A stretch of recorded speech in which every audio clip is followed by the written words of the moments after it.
अस्सलाम वालेकुम नादरीन, कैसे हैं आप। आज जैसे कि मैं कल रात मैंने एक ट्वीट की थी आर्टिकल 6 के मतलब। आज ये एक पहली ख़बर तो ये है, दूसरी ख़बर एक पंजाब में इलेक्शन के हवाले से है, KPK के इलेक्शन के हवाले से। तीसरी ख़बर है इकॉनमी के हवाले से। सबसे पहले तो आर्टिकल 6 के हवाले से जो ट्वीट मैंने की थी उसकी मैं थोड़ी सी वजाहत करना चाहता हूँ। ख़बर ये है कि फ़ेडरल गवर्नमेंट ने फ़ैसला किया है कि इमरान खान, आरफ अलवी और कासम सूरी के ख़िलाफ़ आर्टिकल 6 का जो रेफरेंस है सुप्रीम कोर्ट में भेजा जाए। आपको याद होगा पार्लियामेंट तहलील करने के केस में सुप्रीम कोर्ट ने जस्टिस बंदयाल की सरबराही में जो बेंच बना था उन्होंने पार्लियामेंट दोबारा बहाल भी की थी। और बाद में जो फ़ैसला जारी हुआ था उसमें जस्टिस कासम सूरी, आरफ अलवी और इमरान खान को आइन शिकनी का मर्तकब करार दिया गया था। अब गवर्नमेंट ने ये फ़ैसला कर लिया है कि इन तीनों के ख़िलाफ़ सुप्रीम कोर्ट में रेफरेंस भेजा जाए। दूसरी, आपको पता है कि ये जो केस है बाकायदा इसमें अब जस्टिस बंदयाल साहब फ़ैसला दे के ख़ुद ही फंस चुके हैं। इससे पहले परवेज़ मुशर्रफ पर गो के सुप्रीम कोर्ट एक खसूसी अदालत जो थी उसने आर्टिकल 6 लगाया था और फ़ैसला दिया था आर्टिकल 6 के तहत कि मुशर्रफ को डी चौक में लटकाया जाए, फांसी दी जाए। आर्टिकल 6 का मतलब भी बेसिकली फांसी होता है। आर्टिकल 6 लगता है जब आप आइन की वायलेशन करते हैं और आइन को तोड़ देते हैं, ख़ास तौर पे मुअत्तल कर देते हैं। यही कुछ इमरान खान ने तहरीक अदम एतमाद के वक़्त किया था। पार्लियामेंट में इमरान खान के जब ख़िलाफ़ अदम एतमाद की तहरीक आती है, इमरान खान वो अदम एतमाद की तहरीक पर वोटिंग करवाने की बजाय उल्टा पार्लियामेंट तहलील कर देते हैं। ये काम कासम सूरी के ज़रिए करवाया जाता है। फिर वही आरफ अलवी जो आजकल बार बार आईने पाकिस्तान का हवाला दे रहे हैं, वही आरफ अलवी 3 साल बाद ही पार्लियामेंट को तहलील भी कर देते हैं और आज कह रहे हैं कि आइन को तहफ़्फ़ुज़ दें, आइन को प्रोटेक्शन दें, आइन के तहत इलेक्शन कमीशन चले, गवर्नमेंट आइन पर अमल दरामद करे, गवर्नर आइन पर अमल दरामद करे। लेकिन ख़ुद इन लोगों ने आइन की धज्जियाँ उड़ाई, ये सब ने देखा। इसलिए अब पूरी PTI को कोई बंदा भी, अदारा भी संजीदा नहीं ले रहा।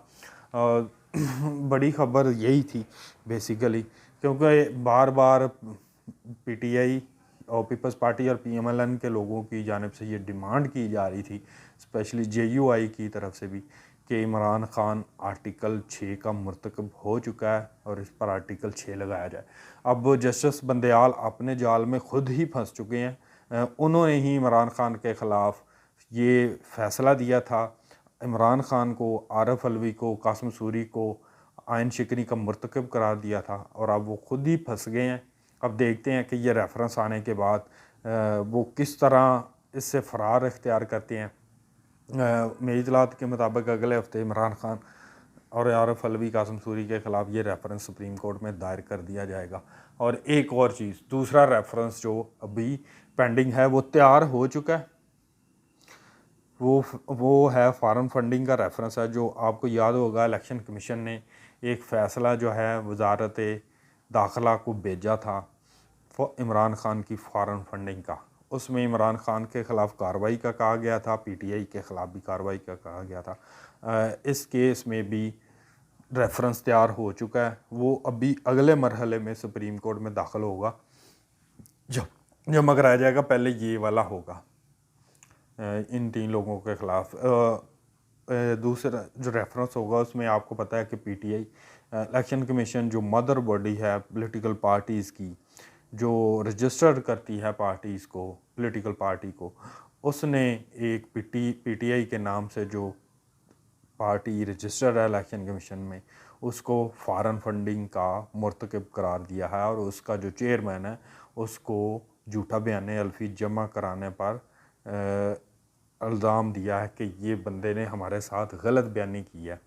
और इलेक्शन कमीशन के आइन के तहत कि जो भी पॉलिटिकल पार्टी होगी वो किसी भी गैर मुल्की शहरी या कंपनी अदारे से फंडिंग नहीं ले सकती।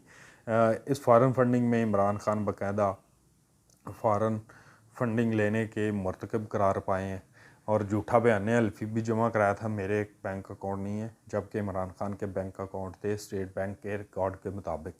अब इमरान खान के ख़िलाफ़ ये दो बड़ी कार्रवाइयाँ जो हैं वो ऑन ग्राउंड है। पहले नंबर पे तो वो यही चलेगी ना जो आर्टिकल 6 लगाने वाला है। शायद अब आपको याद होगा कि इमरान खान ने पिछले 7 से 8 माह पहले तक फ़ौज के ख़िलाफ़ जो लैंग्वेज इस्तेमाल की, मैं एक अरसे से कह रहा हूँ कि इसी फ़ौज ने नवाज़ शरीफ को, भुट्टो, बेनज़ीर भुट्टो को, जुल्फ़िकार भुट्टो को माफ़ नहीं किया था। तो इमरान खान ने तो इनको मीर जाफ़र सादक, जानवर, अजीबोगरीब किस्म के लक़ब भी दे दिए हुए थे, भेड़ बकरियां कहा था। तो क्या वो लोग इनको माफ़ कर देंगे? मैं कभी नहीं मानता। ये आज भी कहा जा रहा है कि जनरल फैज़ की बाक़ियात हैं जो इमरान को बचा रही हैं, ऐसा हरगिज़ नहीं है। फ़ौज की जो पॉलिसी होती है आप सबको पता है। अगर आपको नहीं पता तो फिर आप बहुत बड़े जाहिल हैं, बेवकूफ़ हैं। इमरान समझ गया, इमरान को पता है फ़ौज की पॉलिसी वही होती है जो आर्मी चीफ़ की पॉलिसी होती है। तो फैज़ की कोई बाक़ियात नहीं है। ये सिर्फ जो 4-5 जजेस हैं वो अपने तौर पे इमरान को प्रोटेक्शन दे रहे हैं। प्रोटेक्शन क्या दे रहे हैं? उनकी फैमिलियों से जो उनको थ्रेड मिलते हैं जजेस को, वो दबाव डालती हैं बीवियां, बेटियां, बच्चे कि इमरान को नहीं कुछ होना चाहिए, तो वही लोग सिर्फ मजबूरन इमरान को प्रोटेक्शन दे रहे हैं। तो अब ज़्यादा देर तक इमरान खान को प्रोटेक्शन देना उन जजेस के लिए भी नामुमकिन हो रहा है, क्योंकि बार बार उनके सामने जो आइन कानून के हवाले आ रहे हैं, केसेस के हवाले आ रहे हैं कि इस तरह से माजी में होता रहा है आपकी अदालतों में, आज क्यों नहीं हो रहा। तो गिरफ़्तारी जो इमरान की है वो मेरी इतलात के मुताबिक कल हो सकती है जब वो लाहौर हाई कोर्ट में पेश होते हैं। तो अब देखें इमरान खान का फ्यूचर क्या है। अभी मैंने सुबह जो एक और ट्वीट है उसके मतलब बताना चाहता हूँ, ग्राउंड पे जो इस वक्त सिचुएशन है वो स्पेशली PMLN के लिए बड़ी ख़तरनाक है। पीपल्स पार्टी तो सिंध में अपनी पोजीशन स्ट्रॉन्ग करके बैठी हुई है, JUI की KP में और बलूचिस्तान में पोजीशन भी अच्छी खासी स्ट्रॉन्ग है, लेकिन पंजाब में जो PMLN की होम ग्राउंड है वहाँ PMLN की पोजीशन जो है वो ना होने के बराबर है। यहाँ सबसे बड़ा सवाल ये उठता है कि आइंदा इलेक्शन में PMLN के जो कैंडिडेट्स हैं, PMLN की लीडरशिप है, वो किस कारकर्दगी की बुनियाद पर पब्लिक में जाएंगे और वोट मांगेंगे। सबसे बड़ा सवाल यही उठ रहा है कि आप ये नहीं कह सकते कि हमें 1.5 साल के लिए हुकूमत मिली थी, लेकिन हम कौम को रिलीफ देने की बजाय उल्टा उनको समंदर की तह के नीचे दबा दिया। अब आपके पास कोई ऑप्शन नहीं है कि आप ज़्यादा देर तक अपनी 10 माह की जो कारकर्दगी है उसकी बुनियाद पर अगर आप वोट मांगते हैं 1.5 साल की, 18 माह की, तो आपको एक वोट भी नहीं मिलेगा। एक वोट भी अगर आप अपने कैंडिडेट का भी वोट निकालेंगे तो शायद वो PMLN के किसी कैंडिडेट को मिल जाए।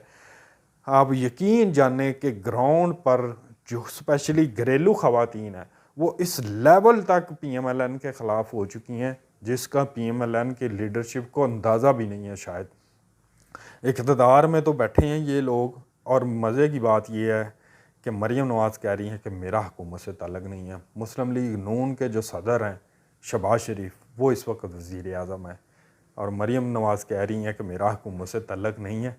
आपके ताल्लुक़ होने या ना होने से आवाम को कोई फ़र्क नहीं पड़ रहा। आवाम को बस ये नज़र आ रहा है कि इस वक्त पाकिस्तान का वज़ीर आज़म जो है वो मुस्लिम लीग नून का सदर है और नवाज़ शरीफ का भाई है। ये बातें अब सिर्फ डायलॉग्स की हद तक, मीडिया की हद तक बातें तो ठीक हैं, लेकिन ग्राउंड पे अवाम इनको तस्लीम करने के लिए तैयार नहीं है। आइंदा इलेक्शन में इस महंगाई का जो रिस्पॉन्ड है वो PMLN को ज़रूर मिलेगा। अगर मैं आपको वाज़ह बता रहा हूँ, अगले 8 माह इस गवर्नमेंट के पास, मज़ीद 6 माह और बचते हैं, तो 4 माह बाद फिर बजट आना है। एक ये किस्त लेंगे IMF से, अगला बजट पेश करने के बाद फिर किस्त लेंगे, फिर नए टैक्स लगाएंगे, 2 माह बाद फिर गवर्नमेंट की मुद्दत पूरी होनी है अगस्त में, फिर हुकूमत ख़त्म। फिर आप देखें कि ये जो महंगाई वाला अजाब है ऐसे चपेड़ें पड़नी हैं PMLN के मुंह पे। ये चीज़ें अब PMLN को तस्लीम कर लेनी चाहिए कि ये लोग अब नाकाम हुए हैं, इनके पास अब रिलीफ देने के लिए पब्लिक को कुछ नहीं बचा, क्योंकि यही सिचुएशन रही तो आइंदा इलेक्शन में नून लीग का जीतना बड़ा मुश्किल होगा। जब पब्लिक को रिलीफ नहीं मिलता तो पब्लिक उस जमात पर दोबारा ट्रस्ट नहीं करती। आप ये बार बार नहीं कह सकते कि इमरान खान के IMF से मुआहदे की वजह से हम आवाम को रिलीफ नहीं दे पा रहे। अब ये डायलॉग कौम नहीं मान रही। अपना ख्याल रखिएगा, अगले वीलॉग में दोबारा मिलेंगे। अल्लाह हाफिज़।